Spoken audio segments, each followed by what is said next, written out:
Эту программу предложил президент Российской Федерации, но, естественно, готовил наверняка Министерство транспорта. Я хочу сказать, что это безопасные и качественные дороги. И очень важно было нам попасть в эту программу. Очень сложно было попасть. Почему? Потому что если говорить о всех субъектах, наверняка хотели все попасть туда. Но попало всего 16 субъектов. Мы оказались 16-ми. Вы знаете, я, в общем-то, целом, конечно, доволен работой дорожников. Ну, наверное, нельзя со счетов снимать свою работу, но меня же никто не хвалит. Я что хочу сказать. Очень важно у нас во всех этих субъектах привязка идет от центра, от столицы субъекта. У нас город Ижевск. Мы будем рассматривать в первую очередь дороги города Ижевска, которые сегодня значимы, очень значимы.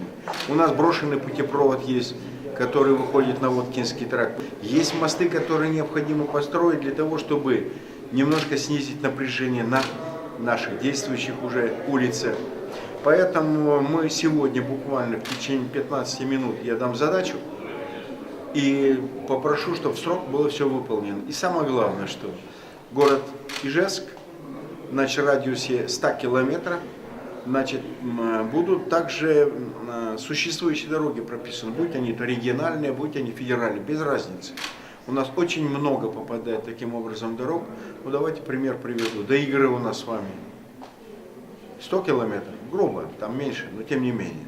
До города Воткинска у нас 60 километров, до города Сарапула 60 километров и до Можги 90. Вы представляете, если это все у нас пройдет, и если мы сможем, а у меня идеи какие? В первую очередь построить дорогу первой технической категории до города Воткинска. Там сегодня движение более 25 тысяч машин в сутки, и мы знаем, как ехать туда, очень сложно. Предложение построить дорогу первой технической категории до Малой Пурги, а лучше всего, конечно, ее до Можги вести.